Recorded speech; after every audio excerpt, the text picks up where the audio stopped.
so much at stake. A crowd of over 120,000 on hand, and all of the familiar teams of IndyCar racing. Each individual in this great racing plant has their own reason for being here, but make no mistake, history will be made here today at Michigan. The field, perhaps the most qualified in IndyCar history. World championships in both Formula One cars and sports cars. 7 IndyCar titles, 131 total IndyCar victories between them.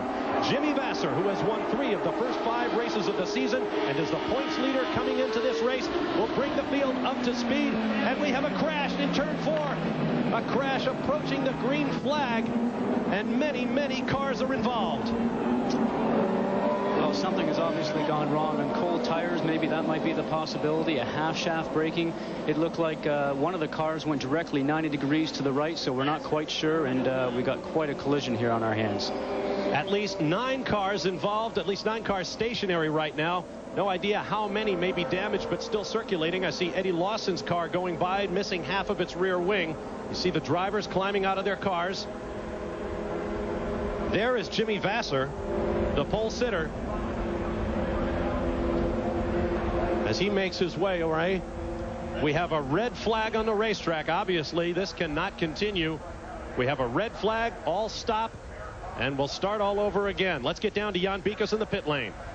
Bob, because we have a red flag, we're down here with the Ganassi Racing crew, and they're quickly working on Jimmy Vasser's spare car. They are one of the few teams that has brought a spare car to pit road. They are hoping that they will be able to use this car. Of course, they'll have to wait for a ruling from IndyCar, but the crew frantically down here trying to get this car ready.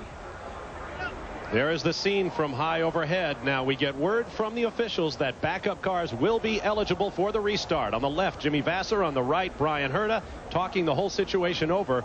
They were 2 of the 3 cars on the front row, and the action began right up there on the front row. It appears that all the drivers are out of their cars. The safety crews are working on them. Let's take another look, Scott.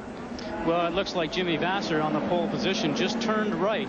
Now, I would say something must have went wrong with the car, because if he got on the gas too soon on cold tires, usually the car would go to the inside like we've seen before numerous times. And this just turned right, so we're not quite sure why that is. So the guys are going evenly side by side, and a little bit of acceleration will come up here very shortly. I would say those 2 cars between Fernandez and Vasser are very close, very close. The left front wheel of Fernandez was hooking on the inside of Jimmy Vasser's right rear, and I would say those guys are probably just a little bit too close for the start. Take another look and watch the action behind them as the second and third rows take evasive action. Vasser's car, the red one, spears up, touches Fernandez, collects Bryan Herta. Andre Ribeiro into the wall behind Herta. See Al Unser Jr. and Paul Tracy down low. They may have escaped the debris. Gilles de Ferran involved. And collisions at the back as well, because keep in mind, the cars at the back of the field are going every bit as quickly as those up front. Well, many things are happening for the guys at the rear of the field. They're trying to miss everybody that's having problems in front of them if they're spinning, and you're also watching for debris, as the debris is maybe coming down across the track, or as you saw, maybe a few tires are bouncing off the pavement, and you want to make sure that they're not going to come down and land on top of you. But this is something that is just horrendous on the start, because the guys are wanting to turn around. Here's a different view right now. I've seen the guys from the rear package, and I would say everybody's very close, not wanting to give an inch here on the very beginning of the race. Looks like Fernandez is just coming down to catch the rear wheel of Jimmy Vasser. And then it's all skate behind as everybody gets on the brakes. I have never seen anything like this, certainly not at IndyCar racing. So many cars involved as they approached the green flag. Literally half the field involved. Now you ride on board Vasser's car, looking to the rear. Let's watch and listen. Well, there you go.